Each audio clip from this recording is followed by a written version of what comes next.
Hi, I'm Paul Bowman, CEO at Wexer, the digital fitness specialist who deliver over 25 million fitness experiences for our partners worldwide. Welcome to the Wexer podcast, where I'll be speaking to industry experts to bring you insights and advice to support your business journeys. In today's episode, returning individual, I'll be chatting with Amy Thompson, CEO of Idea Health and Fitness Association.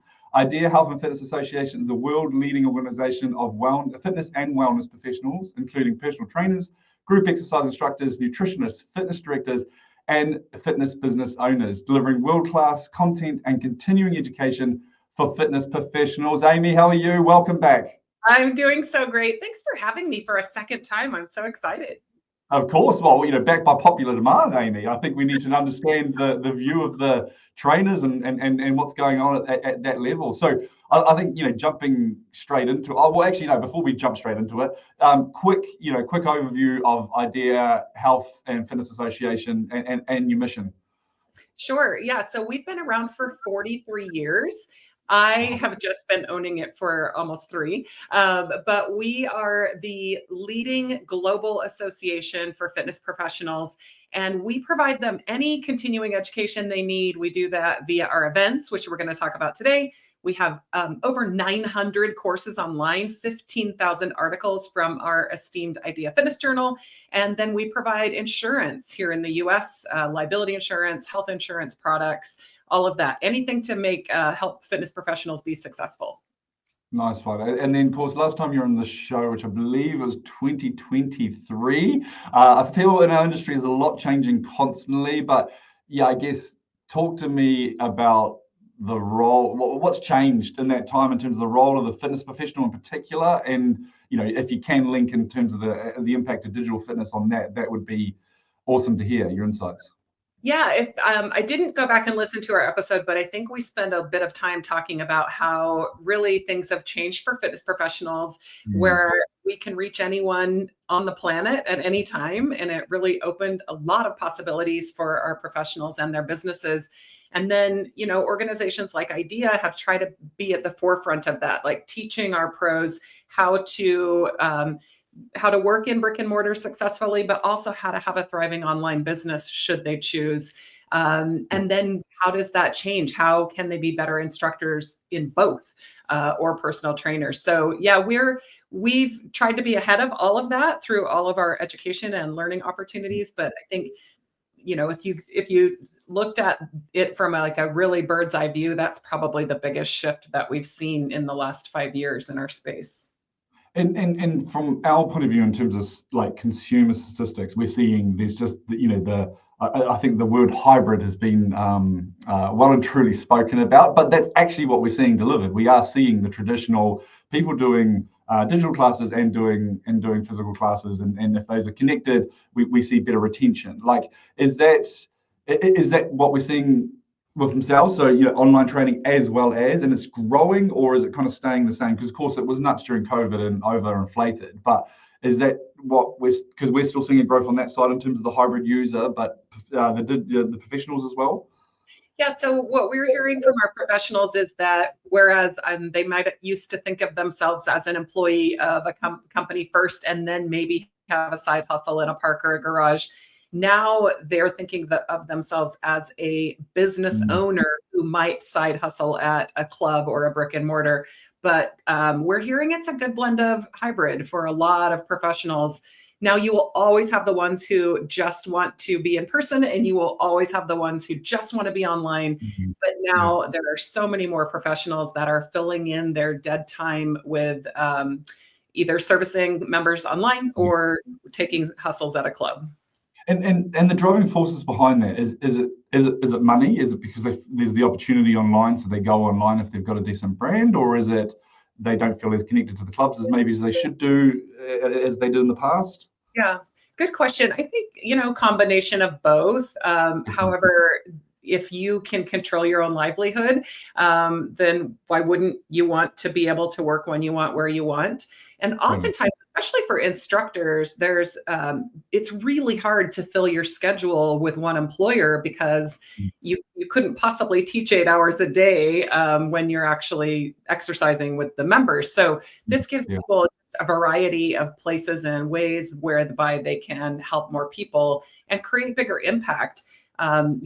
Let's also acknowledge that professionals got into this field, a lot of them because they want to make impact, and working with people online allows you so much more flexibility, but also reach. And so you can impact people all over the world or also across the street. Yeah, and a lot of fitness professionals I do that are doing it online, not in the big, in terms of they've done it from a paid basis of so many people moved during the last 5 years, but they still wanted to impact those people that they were training. So they actually created an online business because of that reason, that they could still access people in Texas when they're based in California and all that type of stuff. So I think that kind of gets understated a little bit. But and then of course the rise of digital platforms. I think there's a lot of people that are. Their views, I guess, are that the in-person fitness is declining. Of course, we're not seeing that. We're seeing still there's a huge, strong demand for community-driven experiences. But again, if their connection is digital, usually that's how they get connected to be able to go to the community-driven experiences through digital and then through the physical experience. Is this what you're seeing as well? Yeah, online classes can be a gateway to getting someone to step into their local club and feel more confident with the movement, feel more like they understand or would be able to follow a class. So absolutely, it still is serving as a gateway for people to find a fitness location near them. And we also see, especially in the influencer space, a lot of influencers are floating into clubs where they'll have an on-site experience and their following can come in, work out with them, train with them in person, but then the rest of the month they might work out with them online. So that's something else that's pretty cool that we're seeing is, your online following is going to look for opportunities to meet you in person as well. Yeah. And how good for the gym as well. If you're doing drop-ins and they're receptible for you doing a class, bringing that entire online community into your gym as a lead source, it seems like a win-win to me, but maybe not as captured as it needs to be. But that's good insights. And then I guess we were talking about it offline, that I feel like the biggest topics in roundtables at the moment is either capital or instructor burnout or labor costs or actually just trying to find great people. Like, what strategies and support systems are you recommending for operators to put in place for group fitness instructors to remain motivated at their facilities? Yeah. So I talk to operators a lot about culture and about really embracing the professionals, whether they're with you 1 hour a week or they're with you 1 hour a day, really embracing them into your culture so that they want to be at your facility. Everyone has choices of where they're going to work. So if you're focused on really a culture where that your professional is the front line of your operation, and we're typically known as the fun squad and the energy and the nucleus of the club. And so if your employees are feeling motivated and loved and cared for, then they're going to share that same sentiment with your membership. So culture is number one, great pay is number two. If someone has choices, we, of course, maybe challenge your compensation structure or your benefit structure. We've always provided education to clubs operators. We've brought back our business membership. We didn't talk about that before the show, but we're helping operators to provide continuing education to constantly invest back into their teams. That's something else our participants tell us they want from their future employers is, invest in me, help me to become a better instructor through education and conferences and such. And then, the last thing I would say is, it can be difficult to find great people. So when you do, hold on to them because they will truly be ambassadors for your brand, regardless how many hours they're at your club, they will be ambassadors for your brand. And what would I know I've heard this conversation a lot, so I'm going to try and phrase it in the nicest way in terms of, a lot of clubs were, investing in the talent, which I totally agree that needs to happen and needs to happen more probably. But then as they build their profile, they start to move to online coaching, starting to take that database away from the actual physical club. Like, is that inevitable? Is that just going to happen? Or is that something, is there a strategy around that? Yeah. So yeah, this has been going on since the 90s when I first started in the industry. And we all used to be so protective of our staff and making sure, they don't take our members, but Yeah. your members have choices too. And if they're not feeling loved or feeling that they belong in your facility, they are going to look for the first opportunity to leave or for the person that invested in them. So again, culture, both in your staff and in your people.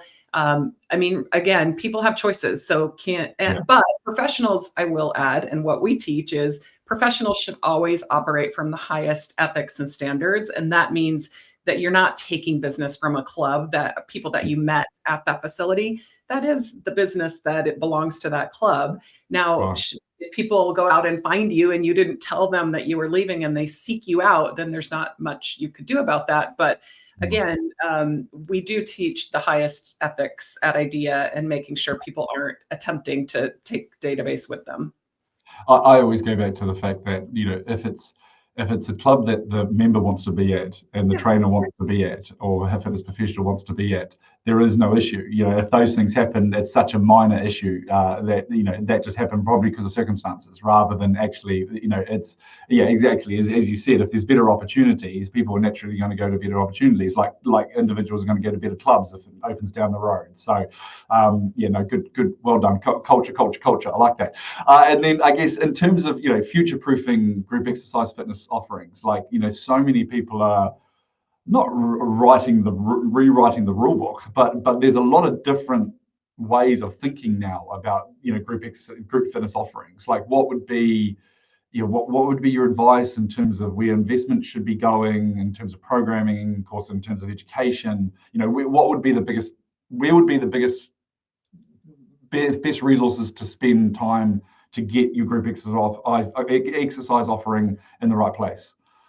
Yeah, so I come from a background, I think we talked about this on the last episode. I was business development for Les Mills, so I'm a big fan of really analyzing your timetable based on offerings that are going to draw your current membership and having a good blend and percentage of class offerings on the schedule for those customers, but also giving a great deal of thought to the database you don't have from your community. And is that something you can draw in by extending a different format or a different category or a different instructor, bringing in a different instructor? And then remember that not everyone's drawn to the same type of instructor. So diversifying your talent will also help to diversify the membership and the people that step in to participate.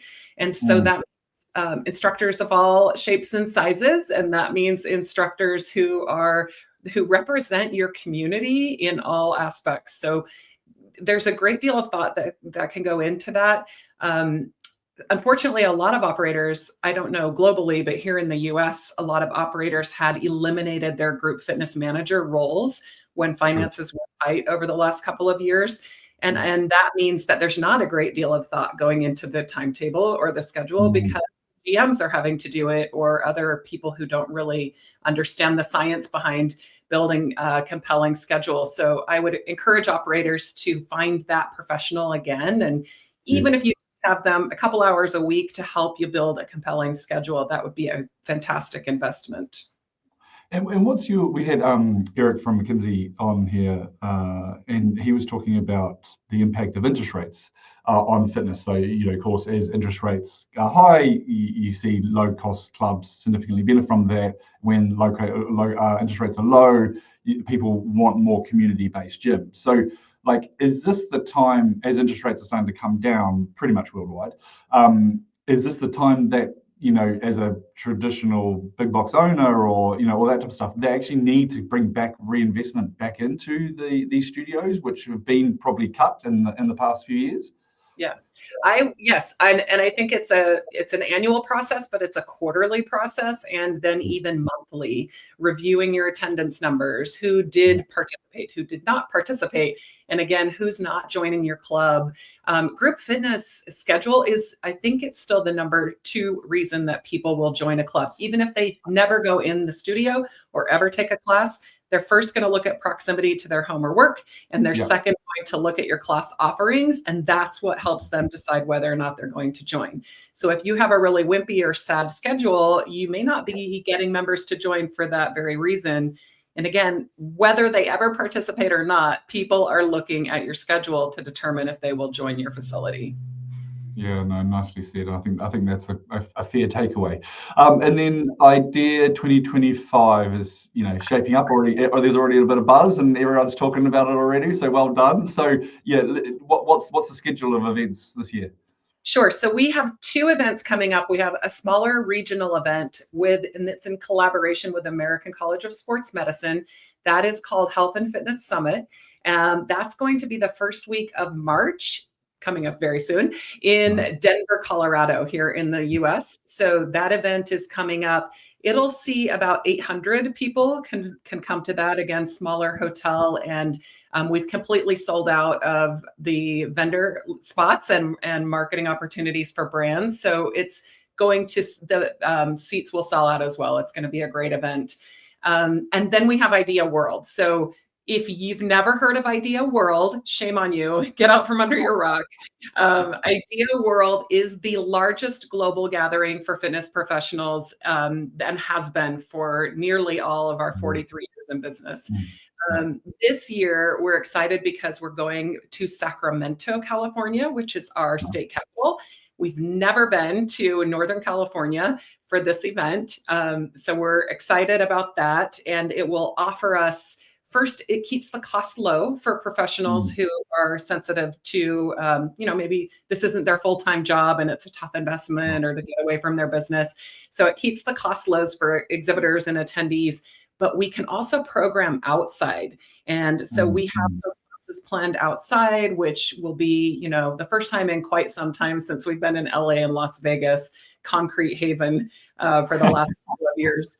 But this location also, everything's in close proximity, beautiful, beautiful city. And we will have hundreds. This is a 3-day educational event with a 2-day fitness and wellness expo. So we have hundreds of presenters coming, and I believe over 300 sessions for people to choose from. We'll give out Ideas annual awards at this event, as well as have some fantastic keynotes. And part of our theme for this year is, our tagline is Inspire the World to Fitness. And so you'll see that theme woven through of how do we as professionals continue to inspire people to movement and to fitness. But we also are really focused on building bridges with the medical community. And so you'll see that in our speaker lineup. You'll see that we're bringing in medical experts to really help lift up and empower our fitness professionals and really hold hands with us as 2 industries so we can truly focus on prevention together. I love that. And then who's your most exciting speaker you're looking forward to listening to? Because you've got a lot of them. Yes, well, I can't reveal. The program has not been released yet, so I cannot reveal the speaker lineup, but you need to follow it. I tried to get an exclusive, Amy. Well, we don't even have the contracts all signed, so I would hate to Okay. Or to come. But go to Idea Fit on Instagram, LinkedIn, or at Facebook, and you will get all the information when it's released here in a few weeks. Nice one. And then how do people connect with you, Amy? Yeah, same way. You can go there and find me. Our website is ideafit.com, and I'm on LinkedIn. I'm an avid LinkedIn person, but my maiden name is Boone, so you can look for Amy Boone Thompson. We have one more event. I didn't even share this with you. Yeah. We have a licensed event in South Korea. So if anyone is listening to this podcast and you want to plan a trip to Korea, that event is happening October 30th through November 2nd. Whereabouts in South Korea? So we're in Incheon, which is close to the Incheon airport, and we'll be, and it's only about a 35 to 45 minute drive to Seoul. So yeah, and if you've, this is our 4th or 5th year doing this collaborative, and it's a fantastic event that draws a couple of thousand people. And we bring we're bringing US presenters there, but of course we bring the best talent in South Korea and Asia as well. Nice. Well said. And look, thank you for everything you've been doing for all the years, and how you've directed ideas since you've taken over. I think has been quite remarkable. So well done, Amy. And thank you for everything you're doing from every single fitness professional and business owner, because we need people like you in the industry empowering us to be better. Thank you, Paul. I appreciate that. That means a lot. Thank you. And thank you for joining the podcast again. I'm sure we're going to do round 3, but for now, I'll say thank you for your time. Okay, thank you. Bye, everybody. Bye.